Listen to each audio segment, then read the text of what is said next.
What do you want? Can I go outside and play? You're a grown-ass man, George. Do whatever you want. I don't give a shit. Will you build me a paper boat? Please? No. Get out of here. Pretty please, please? You really need to finish Winds of Winter. That's what you ought to be doing. I'll do it after, I promise, I promise. Fine, George. I'll make you a fucking paper boat. Yay! Yay! Siri, how do I make a paper boat? Thank you, Bookish Drummer. Thank you, thank you. Great. Now leave me the fuck alone. Wee! Wee! Wee! Wee! Wow, look at all my books. Look and go. Yeah, look at me. I'm George R. R. Martin. I'm in a boat. Look at all my books. Oh man, this is so much fun. Oh no, look out! Oh man, I hope I didn't wreck my brand new boat. Oh no, it flew under the bed. I better go get it. It's awful dark under there. I sure hope no one pops out and scares me. Hiya, Georgie. Pennywise, the dancing clown? Is that you? No, it's Jon Snow. Of course it's Pennywise. My mom said never to talk to fictional characters. How can I be fictional if I'm talking to you right now? You know what? You're right. Let's keep chatting. How's Winds of Winter coming along, Georgie? Oh, not you too! It's actually not going too great for me. You should do what Brandon Sanderson does. He writes a bunch of side projects to keep his main works from becoming stale. But this is my magnum opus. I need to finish it. I've been working on it for the past 30 years. What else could I possibly work on? I've got an idea, Georgie. Oh, really? What's that? The sequel to It. What? Why?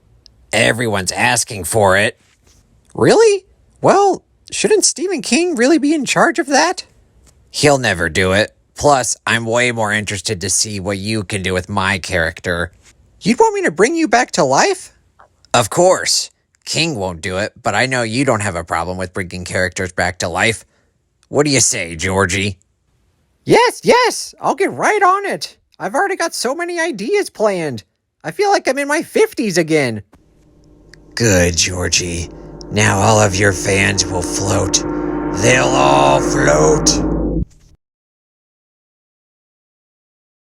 Bookish Drummer, come quick. I finally finished my new book.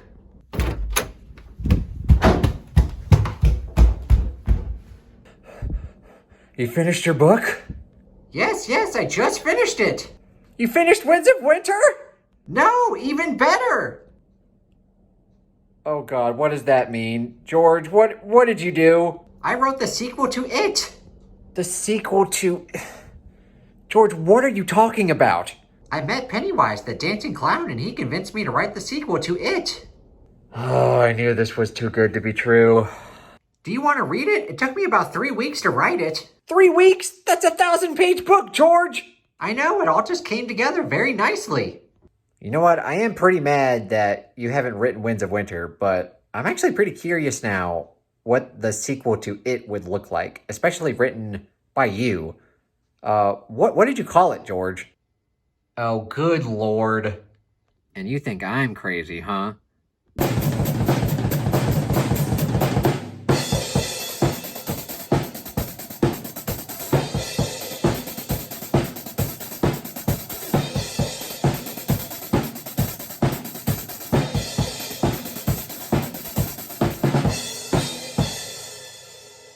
Welcome back to my Stephen King ranking video series. This week is episode 8, and I will be taking a look at all of the books that I would rank 15 through 11.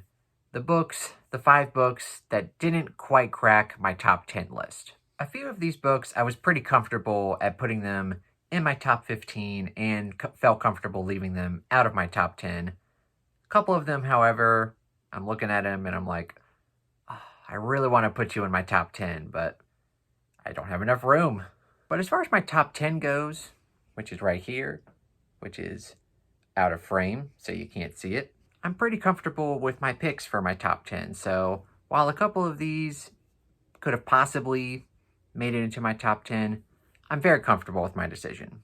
Now, as far as the order for my top 10, that's a different story. Anyway, I've got some great books to talk about here today. But before I get into it, I want to ask y'all a quick question. I only have a couple more episodes left of this ranking series. And after that, I kind of want to do something else related to Stephen King. I've got two main ideas. They'd both be pretty exhaustive lists, just kind of like my ranking series. One of them would be a top 100 Stephen King characters list. The other one would be ranking all of Stephen King's adaptations. I do plan on doing both of them, but it would probably be pretty exhaustive to do them both at the same time. So I want to do one before the other, and I'm trying to decide which one to do first. Please let me know down in the comments below which one you would rather see me tackle first, and of course if you have any other suggestions for Stephen King content or any other kind of content, let me know down in the comments below. But anyway, let's get back to the list and jump right into it.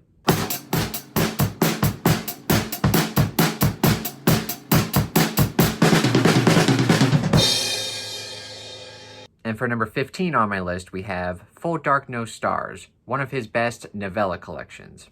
I love Stephen King novellas. I often think that Stephen King is a better novella writer than he is a short story or novel writer. I love his novellas. And Full Dark No Stars is a collection of 4 really dark and disturbing novellas, and they're all super good.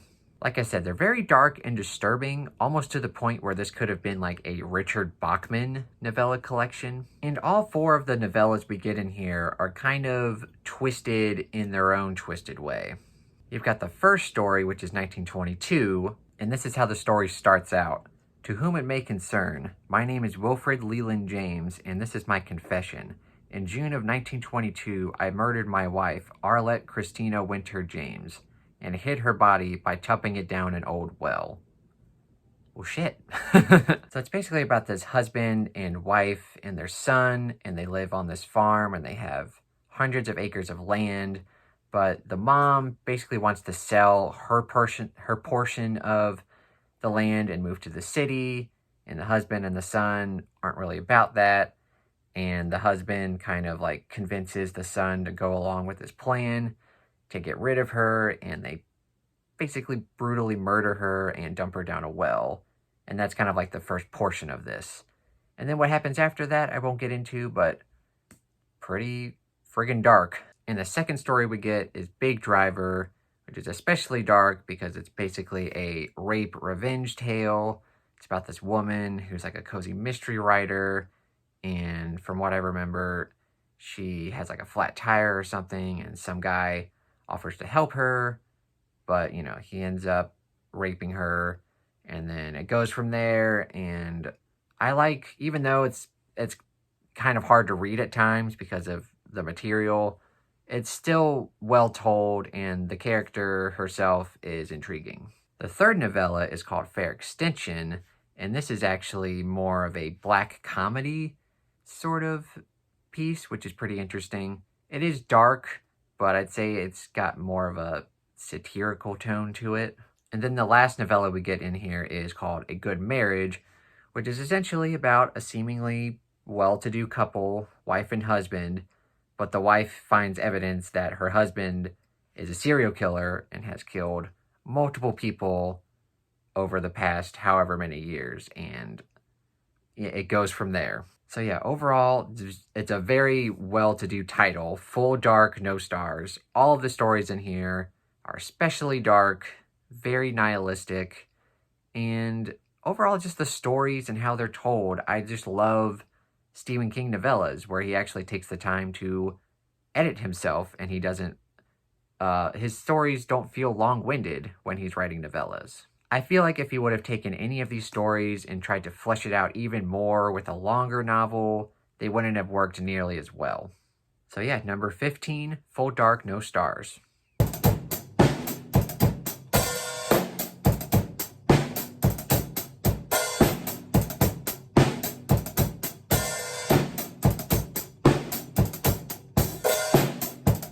And number 14 on my list, we have Needful Things. Quite often when it comes to Stephen King's longer books, such as It, or The Stand, or like the Tommyknockers or Dreamcatcher.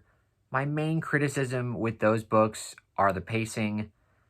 A lot of the times those books start out great, but then towards the middle chunk of the book and towards the end, the pacing gets all kind of whacked out and it's just really boring to read at times.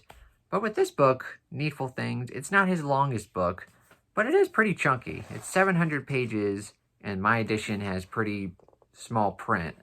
So it's a pretty chunky book, but I have no issues with the pacing. I think everything in the book is great, except for the ending. The ending is a little wonky, it's a little cartoonish, but for me, it's very brief and it doesn't really ruin the scope of the book. And the main reason why the book is good is because we get a bunch of different characters in Castle Rock in this kind of small town, Maine. And the premise of the book is that this guy moves in to Castle Rock and he opens up sort of a antique shop. And a bunch of different people, who live in Castle Rock go to see what's up with it. And the guy basically sells them stuff that they really want. And he doesn't accept money. He wants little tiny favors. And the book kind of escalates where these small favors turn into horrific acts. And the book basically just divulges into chaos. And I think it's just great character work from Stephen King yet again. The ending isn't perfect. Like I said, it is a little wonky and definitely different in tone than kind of like what the rest of the book is. But like I said, it doesn't detract from my overall enjoyment of this 700-page book. It's definitely a Stephen King book that I'm very interested in rereading. I've only read it once, and it's been quite a while since I've read it, but I'm fairly confident that I'll enjoy it just as much, maybe even more the second time. There is kind of a cheesy 90s adaptation of this book. It's not fantastic. It's not terrible, but it's not great.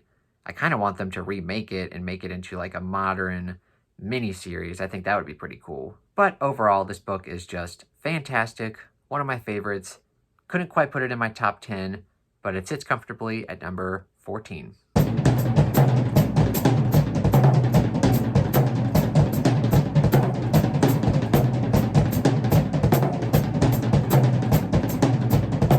Number 13 on my list, we have a very classic Stephen King novel, and that would be Cujo.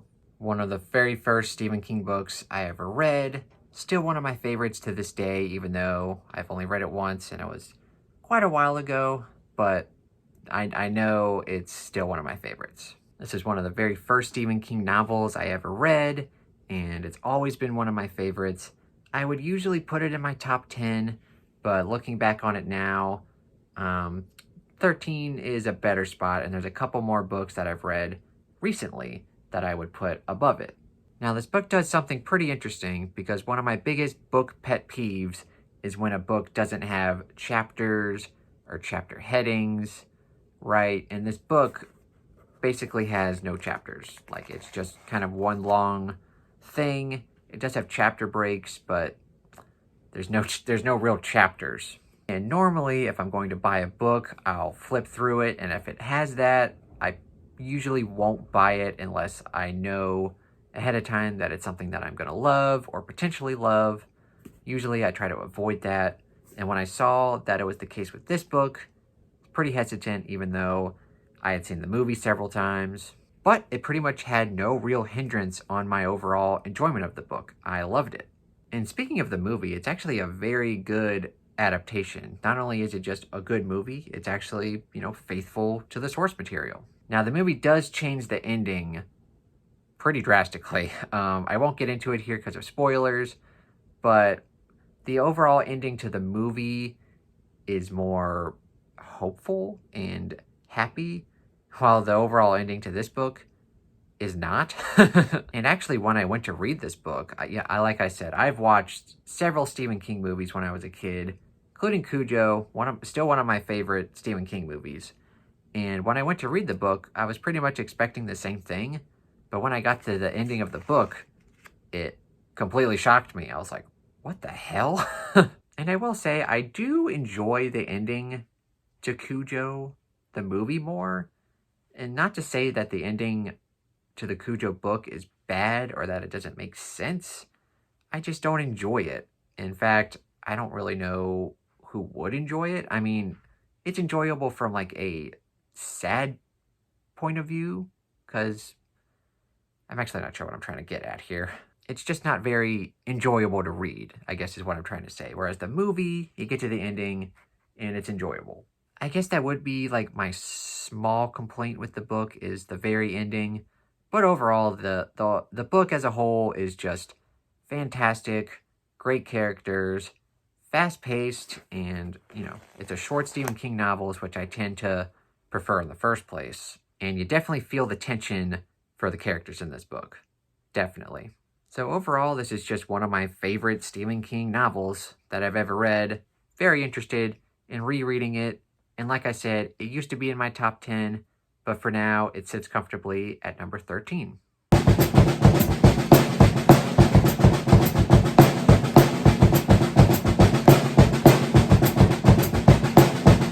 And for number 12 on my list, we have another Dark Tower book, and that would be The Wastelands, Book 3. This is many, many people's favorite Dark Tower book, and for good reason.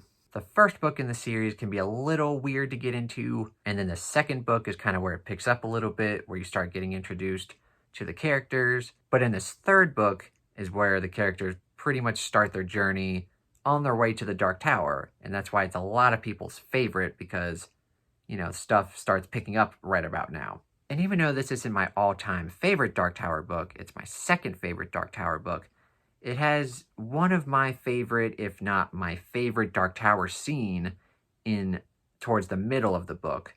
And I won't get into it, but for anyone who's read it, they know what I'm talking about, and it's batshit crazy.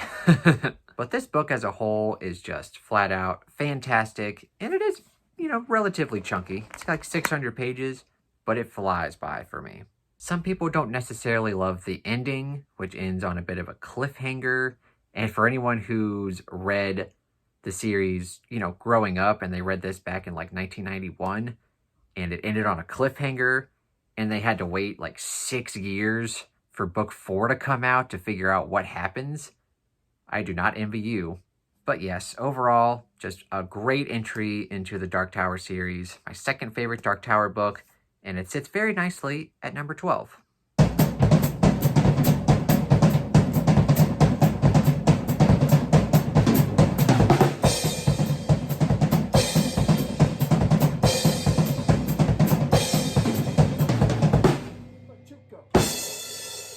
And for number 11, the last book I have to talk about in this video, we have a Richard Bachman book, The Long Walk. This was the first ever Richard Bachman book that I ever read, and for the longest time, this was always my favorite. For right now, it's my second favorite, and the next video will get into my all-time favorite Richard Bachman book. It has a very cool premise, and in a lot of ways, it was way ahead of its time. It's basically almost a adult version of like a young adult dystopian novel, sort of like The Hunger Games or Divergent.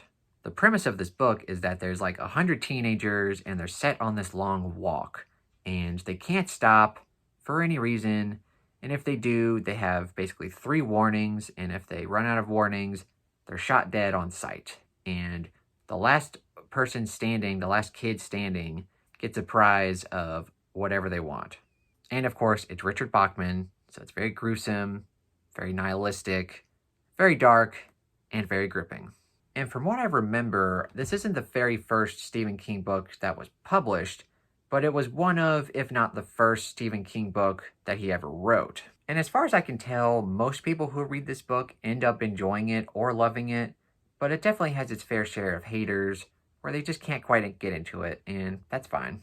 And pretty similar to Cujo, I had this book in my top 10 for the longest time, but a few years ago, I read my now all-time favorite Richard Bachman book, and it basically just replaced it. And so now, this was probably the book that I had the hardest time not including in my top 10, but number 11, it sits right outside it, and if it's not comfortably sitting there, it's managing.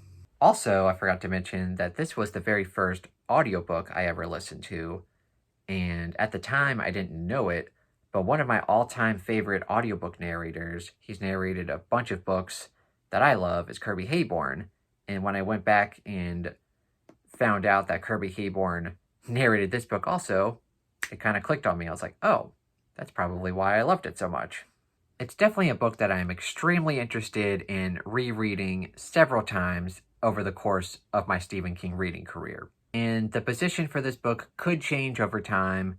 It could go higher, could go lower, but for now, number 11, The Long Walk.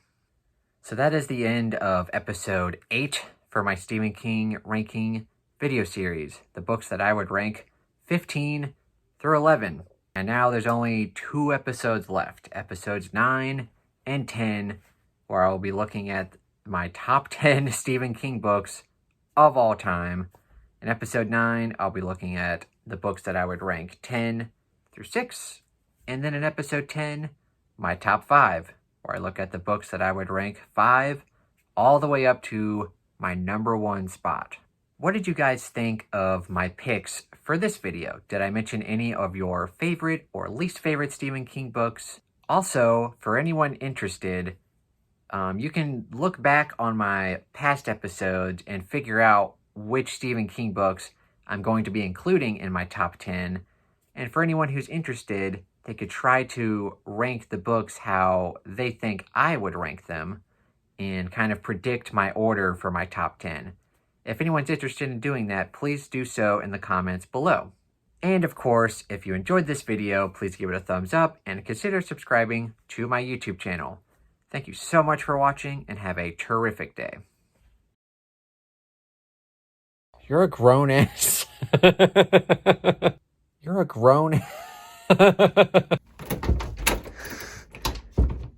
Bookish drummer, come I sure hope no one pops up and scares that. Oh, this is so much fun. Oh no, look out! Ah!